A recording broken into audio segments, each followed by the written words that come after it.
మావిగన్ పేరుతో జగన్ చేసిన ఒక ప్రకటన కాస్తంత రీల్స్ కి లేదంటే తెలుగుదేశం పార్టీ సోషల్ మీడియాలో ఆయన్ని వ్యక్తిగతంగా కాస్తంత ట్రోల్స్ చేయడానికి ఉపయోగపడిన ఈ స్టాండే ఇదే మా స్టాండ్ అనేది అయితే 2 రోజులుగా చెప్పుకుంటూ వస్తున్నారు. అంతేకాదు మావిగన్తో కలిసి వచ్చేది ఏంటి, మావిగన్లో ఉన్న సదుపాయాలు ఏంటి, అమరావతిలో లేనివేంటి, ఈ ప్రస్తావన అయితే తీసుకొచ్చారు. ఒక చర్చ అయితే నడుస్తుంది జనాల్లో అంటున్నారు. అంటే నిజంగా మావిగన్ అంటే మచిలీపట్నం కానీ, విజయవాడ కానీ, గుంటూరు కానీ అన్ని ఉన్న ప్రాంతం. అమరావతి అంటే ఇప్పుడే తయారవుతున్న ప్రాంతం. ఇంకా దాంతో కంపేర్ చేసుకుంటే ఖచ్చితంగా మావిగన్నే బెటర్. కాకపోతే ఇక్కడ ప్లాన్ బి అని మాత్రమే పదే పదే చెప్పుకొస్తున్నారు రోజు. అంటే ప్లాన్ ఏ ఇంకా అలాగే ఉందా? ప్లాన్ ఏ అంటే 3 రాజధానులు. తాజాగా నిన్న కూడా జగన్మోహన్ రెడ్డి గారు అన్న మాట 3 ప్రాంతాల అభివృద్ధి అనేది కూడా చాలా కీలకం అనేది. అంటే ఇప్పుడు ఏంటి జగన్మోహన్ రెడ్డి గారి స్టాండ్ ఏంటి, ప్రజలకు ఏం చెప్పాలనుకుంటున్నారు? దీన్ని ప్లాన్ బిగా ఒక సలహా ఇవ్వడం కాదు, మాది కూడా ప్లాన్ బి, ప్లాన్ ఏ మాత్రమే అలాగే ఉంది అంటున్నారా? ఒకవేళ అదే కనుక జరిగితే ప్రజలు యాక్సెప్ట్ చేస్తారు? ఇది అంశం మీద చర్చించే ప్రయత్నం చేద్దాం. సార్, ఒక రకంగా మావిగన్ ప్రకటన తర్వాత ప్రధానంగా వస్తున్న రెండే. ఒకటి ఏంటంటే మళ్ళీ రాష్ట్రం జగన్మోహన్ రెడ్డి గారి చేతిలోకి వస్తుందా, ఆయన సీఎం అవుతారా? ఈ మావిగన్ ప్రకటనతో అది మంచిక చెడుక అనేది ఎలా చూడాలి? ఇప్పుడు హైదరాబాద్ నేనే సృష్టించానని చంద్రబాబు గారు చెప్తారు. మరి ఆయన్నే శాశ్వతంగా ఎన్నుకోవాలి కదా హైదరాబాద్లో, తెలంగాణలో. మరి అసలు ఆయన్ని అక్కడి నుంచి ఎందుకు పంపించేశారు?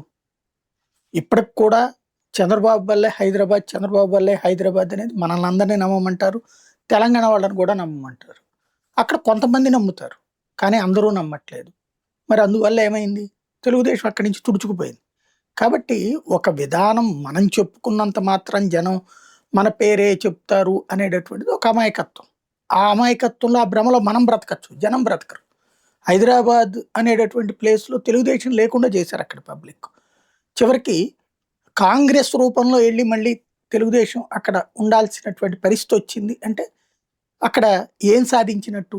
హైదరాబాద్ నగరాన్ని నేనే అనేటటువంటి దాన్ని వాళ్ళు అంగీకరించరు. వాళ్ళకి కూడా నేనే అనేటటువంటి ఆ పేరే తెలుగుదేశాన్ని అక్కడి నుంచి పక్కకు వదిలేస్తుంది. అసలు రాష్ట్ర విభజనకే కారణమైంది. రాష్ట్ర విభజనకు కారణం ఏంటి? హైదరాబాద్లో మీరందరూ వచ్చి బతుకుతున్నారు, మా బతుకులు ఏంటి అన్నటువంటి. పోనీ అట్లాగని ఇప్పుడు ఏమన్నా మనం ఏం బతకట్లేదు, అక్కడ బ్రతుకుతానే ఉన్నాం. కానీ అసలైనటువంటి వాటి నుంచి దూరం చేశారు కదా. ప్రభుత్వ ఉద్యోగాల నుంచి ఆంధ్రులకు అవకాశం లేదు, ప్రభుత్వ విద్యలో ఆంధ్రులకు అవకాశం లేకుండా చేశారు.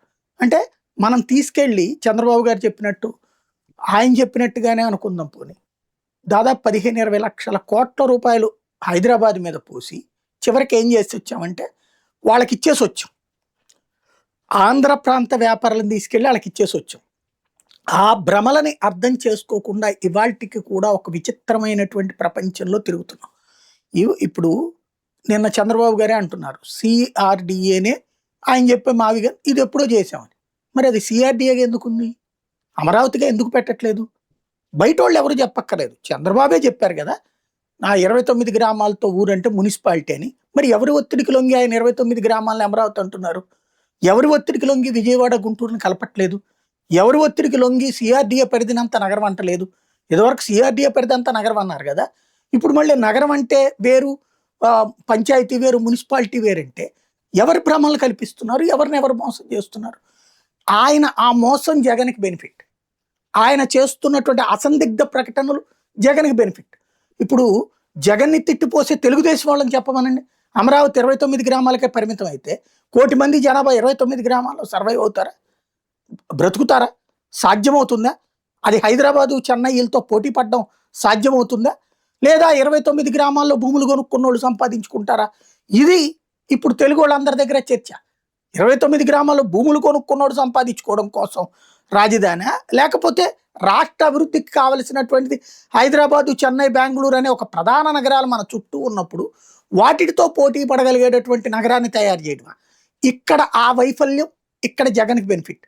వాస్తవంగా అమరావతి నగరపు జ్యూరిస్డిక్షన్ అనౌన్స్ చేయకుండా చట్టం చేసేశారు, లేదా ఆ విభజన చట్టంలో యాడ్ చేశారు. ఏమైపోయింది? భ్రమంలో ప్రపంచం కదా. హైకోర్టు కనుక ఇక్కడ కట్టక ముందే తీసుకొచ్చి హైకోర్టు కట్టేశారని చెప్పి రాసి చివరికి ముఖ్యమంత్రి క్యాంప్ ఆఫీసులో హైకోర్టు నడపడం ఎట్లా ఉందో ఇది అంతే కదా. చివరికి ఒక భ్రమలలో, భ్రాంతిలో బ్రతికిస్తే అది జగన్కి ఫెచ్చింగ్ అవుతుంది. జగన్ చెప్తున్నటువంటి పాయింట్ మచిలీపట్నం, విజయవాడ, గుంటూరు. ఎస్, ఇది కాదనేది ఎవరు? అది మేమే చెప్పామని చెప్తున్నారు ఇప్పుడు చంద్రబాబు గారు, మేమే చెప్పామని చెప్తున్నారు పట్టాభి, అంతా బాగానే ఉంది. మరి మీరే చెప్పారు కదా, చెప్పినప్పుడు దాన్ని నగరంగా ప్రకటించేయండి.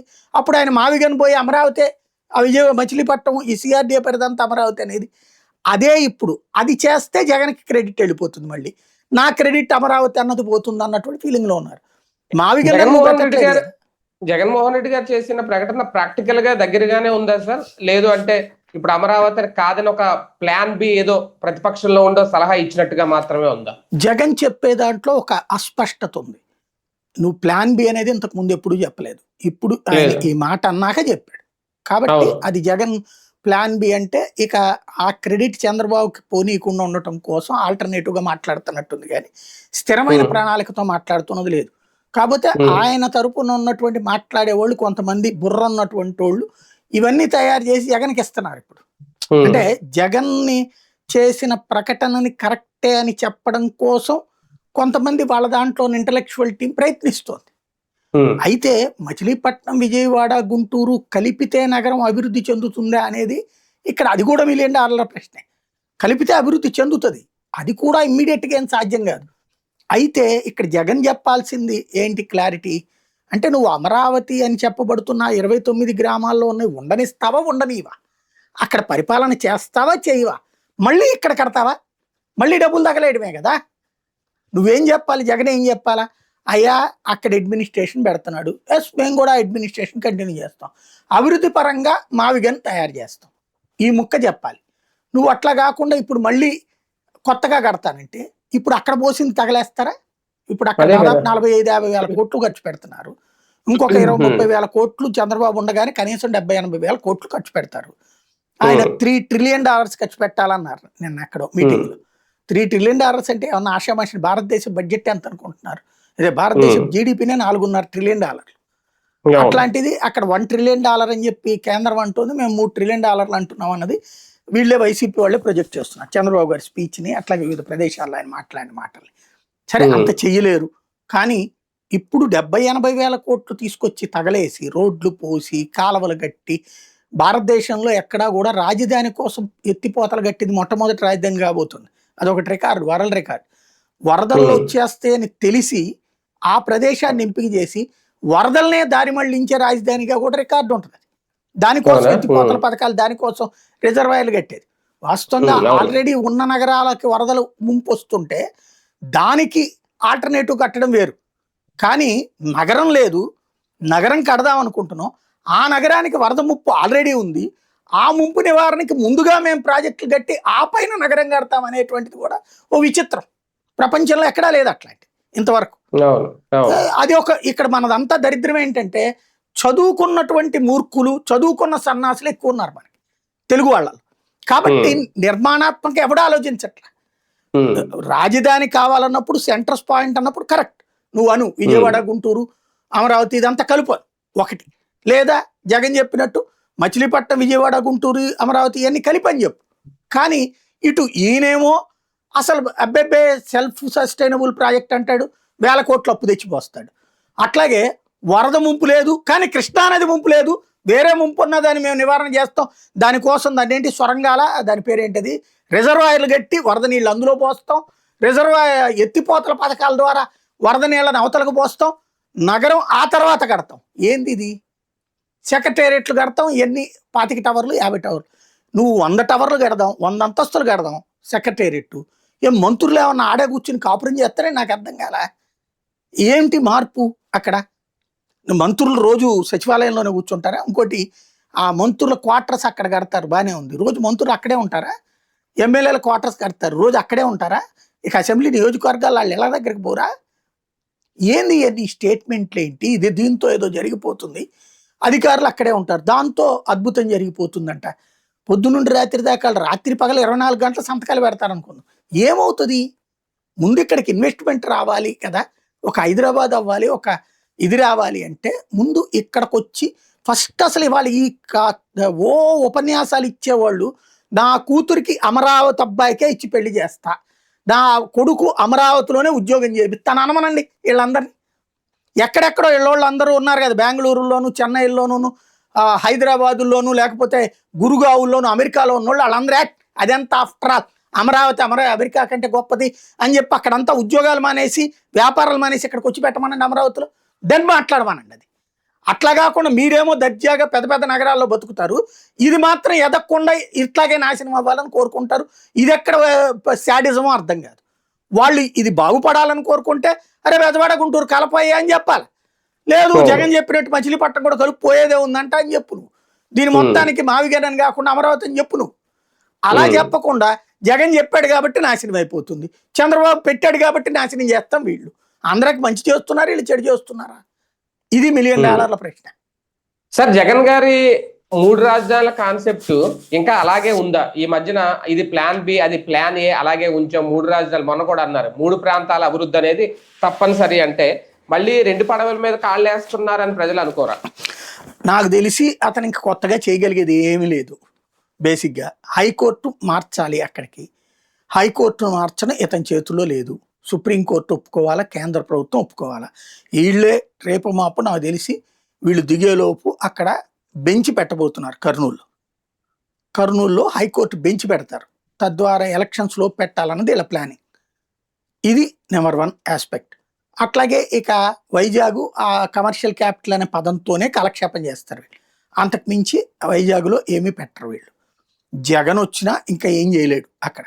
అయితే గీతే ఆ కొండపైన కట్టినటువంటి దాన్ని వీళ్ళు కూడా ఏం చేస్తారు, ఇప్పటికీ ఋషికొండను రోజు పెంట చేసి వదిలిపెట్టారు కదా, దాన్ని రేపు పొద్దున్న జగన్ వచ్చినప్పుడు దాన్ని తీసుకుని అడ్మినిస్ట్రేషన్ కిందకి ఏదైనా ఏర్పాటు చేయడమో, లేదా అక్కడికి సీఎం క్యాంప్ ఆఫీస్ కింద విడిది కింద ఏర్పాటు చేసుకోవడమో చేయాలి. ఫస్ట్ జగన్ చేయాల్సింది ఏంటంటే మావిగన్ అన్నటువంటి పాయింట్ ఓకే చెప్పేశావు, అయిపోయింది, దాని మీద చర్చ జరుగుతుంది. ఫైనల్గా నీ ప్రపోజల్ ఏంటి అన్నటువంటిది చెప్పాలి. అది అతను చెప్పడు. చెప్తే వెంటనే వీళ్ళు దానికి ఆల్టర్నేటివ్ లేదా దాని మీద నెగిటివ్ చేస్తారు. కాబట్టి పోనీ అతను అధికారంలోకి వచ్చి అన్న చేయగలుగుతాడంటే అతని వల్ల కాదు, చెయ్యనియరు. న్యాయ వ్యవస్థ వీళ్ళ చేతుల్లోనే ఉంది, అడ్మినిస్ట్రేటివ్ వీళ్ళ చేతిలో ఉంది. కేంద్రంలో రాహుల్ గాంధీ ఏం అధికారంలోకి వచ్చేది లేదు, రాహుల్ గాంధీ వచ్చినా కూడా జగన్కి పడదు. అక్కడ జగన్ వల్ల ఏం కాదు మార్చడం అనేటటువంటి, అది క్లియర్. అంటే పేరు మార్చరేమో గానీ ఈయన అనుకున్నట్టు ఈ 3 ప్రాంతాలతో రాజధాని అని కూడా చేయలేరా? అది చేసేయచ్చు, అది ఈజీ, అది అడ్మినిస్ట్రేషన్ పరంగా చేసేయచ్చు. అదే నేను అంటుంది, ఆ స్పష్టత జగన్ ఇవ్వాలి అంటున్నా. మీరు 29 గ్రామాల నగరం చేస్తే ఎక్కడైనా ప్రపంచంలో ఏ వెర్రి వేదవులైనా మాట్లాడేవాడికి సిగ్గు శరం ఉండాలి కదా. హైదరాబాద్లో పంచాయతీలు కలుపుతారు, హైదరాబాద్లో మున్సిపాలిటీలు కలుపుతారు, కానీ పంచాయతీలోకి తీసుకెళ్లి హైదరాబాద్ని కలుపుతారా? మున్సిపాలిటీలోకి హైదరాబాద్ని కలుపుతారు. వీళ్ళందరూ ఏం బాగుతున్నారు, దీంట్లో కలుపుతారట. ఎట్ట కలుపుతావు నువ్వు? అమరావతి అనో మున్సిపాలిటీని 29 గ్రామాలు అయితే అని చంద్రబాబు గారే చెప్పారు కదా. మున్సిపాలిటీలో కార్పొరేషన్ కలుసుద్దా, కార్పొరేషన్ మున్సిపాలిటీ కలుసుద్దా? Guntur corporation, Vijayawada corporation. ఇప్పుడు అక్కడ సంఖ్య కూడా పెంచుతున్నావు నువ్వు, 80-90 మంది కార్పొరేటర్లు, ఇక్కడ 70-80. అంటే పెద్ద కార్పొరేషన్లే కదా ఇవి. పెద్ద కార్పొరేషన్ తీసుకెళ్ళి చిన్న మున్సిపాలిటీలో కలుపుతావా? అసలు ఇది యాక్సెప్టబుల్ పాయింటేనా ఎక్కడన్నా ప్రపంచంలో? మనం ఆంధ్రాకి పెద్ద దరిద్రం ఏంటయ్యా అంటే వీళ్ళెవడు చదువుకోనోడు కాదు, అందరూ చదువుకుని ఏం మాట్లాడుతున్నారు అర్థం కావట్లేదు. నాయకులను దేవుళ్ళుగా భావిస్తా మన రాష్ట్రానికి జరుగుతున్న నష్టాన్ని గురించి మాట్లాడలేకపోతున్నారు వీళ్ళు. అది దరిద్రం. సార్, ఒకటి సొంత పార్టీలో కార్యకర్తలు నాయకుల వరకే సహకరిస్తారా రేపు పొద్దున మావిగన్ అంటే జగన్ కి? కనీసం ఎందుకంటే షర్మిల గారు కూడా దీని మీద ఆమె నిన్న జోకులు పేలుస్తున్నారు, మావిగన్ ఇలా అన్నారు అనేది. అంటే ఇంకా ఎవరు సపోర్ట్ అనేది లేదు, ఒంటరి పోరాటం అవుతుంది రేపు పొద్దున. 3 రాజధానులు లాగే ఇది కూడా 3 ప్రాంతాల రాజధాని, ఇది కూడా 3 ముక్కలాట అలాగే మిగిలిపోతాయి. రాజకీయాలలో ఒక రాజధాని చుట్టూ చర్చ అనేది నడుపుతున్నారు అంటేనే అసమర్థ రాజకీయం నడుస్తుందని రాష్ట్రంలో. ఎందుకంటే రాజధాని is a part of a state governance, అంతేగాని రాజధాని జీవితం కాదు. హైదరాబాదు రాజధాని అనేటటువంటిది ఇప్పుడు ఆ సెక్రటేరియట్ కి ఎంతమంది వెళ్తారు ప్రజలు అక్కడ వాళ్ళు, లేకపోతే అక్కడ ఉన్నటువంటి అసెంబ్లీకి ఎంతమంది వెళ్తారు ప్రజలు? అదొక జస్ట్ విజిటింగ్ స్పాట్, అదొక అడ్మినిస్ట్రేటివ్ పాయింట్ అంతే. కానీ అధికారంలో ఉన్న పార్టీ ఆరాటం దాని మీదే మొన్నటి వరకు, పోరాటం దాని మీదే. అంటే సమస్య మనకి ఇక్కడ ఏంటంటే మనం ప్రజల్ని ఇక్కడ సంతృప్తి పరచలేం. నేను మొట్టమొదటి నుంచి చెప్తున్నా, రాష్ట్రం విభజన అయినప్పటి నుంచి మనకి వీళ్ళందరూ చేసిన ద్రోహం ఏంటంటే ఆంధ్రాలో ఉన్నటువంటి వనరులన్నీ తీసుకెళ్లి హైదరాబాద్లో పెట్టారు. అది చంద్రబాబు నాయుడు అయినా, రాజశేఖర రెడ్డి అయినా, నేదురుమల్లి అయినా, కోట్ల విజయభాస్కర్ రెడ్డి అయినా, వీళ్ళందరూ కూడా హైదరాబాద్ అభివృద్ధి మీద కాన్సన్ట్రేట్ చేసి మిగతా ప్రాంతాలన్నింటినీ నెగ్లెక్ట్ చేసి మొత్తం డబ్బులు లక్షల కోట్లు రాజధాని మీద పోశారు దశాబ్దాలుగా. అలా పోయడం వలన అది ఒక పెద్ద మహానగరంగా ఉంది బెంగళూరు, చెన్నై, హైదరాబాద్ అన్నట్టు. ఇప్పుడు ఏమైంది, దాన్ని చూసే చూపుతో, అంటే మొగుడిని చూసిన కంటితో, అదే రాజుని చూసిన కంటితో మొగుడిని చూస్తే మొట్టబుద్ధేసుద్ది అంటారు కదా. మన రాష్ట్రాన్ని చూస్తున్నప్పుడు ఎంతసేపటికి అయ్యే గుర్తుకొస్తాయి కానీ మన ఎదురుగుండా ఉన్నాయి మనకు గుర్తుకు రావు. దీనివల్ల ఏమైపోతుందంటే ఒక అసంతృప్తి ఉంటుంది. ఈ అసంతృప్తికి నువ్వు 10 రూపాయలు ఇస్తే పరిష్కారం కాదు, 100 ఇస్తే పరిష్కారం కాదు, 1000 ఇస్తే పరిష్కారం కాదు. అందుకని ఈ అసంతృప్తిని చల్లార్చడం కాకుండా అసంతృప్తిని దారి మళ్ళిస్తున్నారు. కాసేపు చంద్రబాబు దారి మళ్ళిస్తాడు, కాసేపు జగన్మోహన్ రెడ్డి దారి మళ్ళిస్తాడు. అంతే తప్పించి ప్రజలని మనతో కలుపుకెళ్దామనే ఆలోచన ఇద్దరికీ లేదు.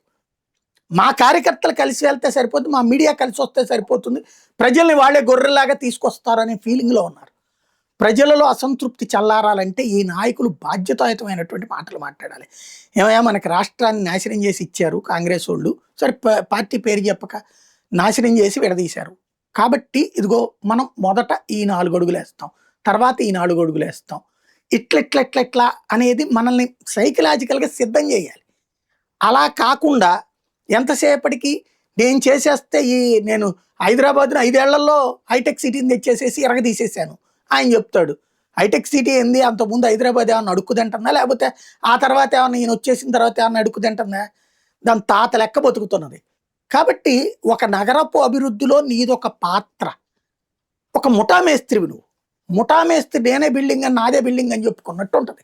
ఇప్పుడు అట్లాగే ఆయన చెప్పుకున్నాడు, ఆయన్ని కాదని చెప్పి ఈయన చెప్పుకోవాలనుకుంటున్నాడు. ఈయన లేదు, ఆయన అంతా ఫెయిల్యూర్ అని చెప్పాలని ఈయన అనుకుంటున్నాడు. దీనివల్ల ఏమవుతున్నదంటే ప్రజల్లో కన్విన్సింగ్ ధోరణి పోతుంది.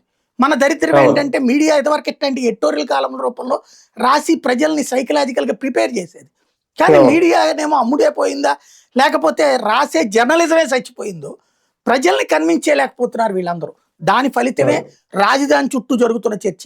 రాజధాని అనేటటువంటిది ఆంధ్రప్రదేశ్లో ఒక చిన్న పార్టు, దాని ఆధారంగా అభివృద్ధి ఇప్పటికిప్పుడు సాధ్యం కాదని అదే చంద్రబాబు చెప్తున్నాడు, అదే జగన్మోహన్ రెడ్డి చెప్తున్నాడు. 50 ఏళ్ళు పట్టచ్చు, 70 ఏళ్ళు పట్టచ్చు, 100 ఏళ్ళు పట్టచ్చు. అది దానికి సిద్ధపడ్డోడు దాన్ని అంగీకరించాలి. అది కాదనుకున్నప్పుడు విజయవాడ గుంటూరు కలిపినా కూడా ఒక 40-50 ఏళ్ళు పడుతుంది. ఎంత పోయినా హైదరాబాద్ దాటి ఇప్పుడు మీ వయసు 30, నా వయసు 40, అప్పుడు మీరు 40కి వచ్చినప్పుడు నేను 40కి వచ్చేస్తున్నానులే అంటే నేను 50కి పోతా కదా, నేనేమి 20కి రాను కదా. హైదరాబాద్ని తలదన్ని, చెన్నైని తలదన్ని, బెంగళూరుని తలదన్ని అనే పదాలని వదిలేసిన రోజున బాగుపడతాం మనం. రైట్ రైట్ చూద్దాం. మొత్తానికి మావగన్ మీద స్టిక్ ఆన్ అయి ఉన్నారా వైసీపీ అధినేత జగన్మోహన్ రెడ్డి? లేదు, ఇది రేపొద్దున అధికారంలోకి వచ్చిన తర్వాత వాళ్ళు కూడా ప్లాన్ బిగానే చూసి ప్లాన్ ఏ అనేది 3 ప్రాంతాల అభివృద్ధి, 3 రాజధానులు అనే కాన్సెప్ట్ తెర మీదకి వస్తారు. ముందు దాని మీద అయితే క్లారిటీ ఇవ్వాల్సిన అవసరం అయితే ఉంది.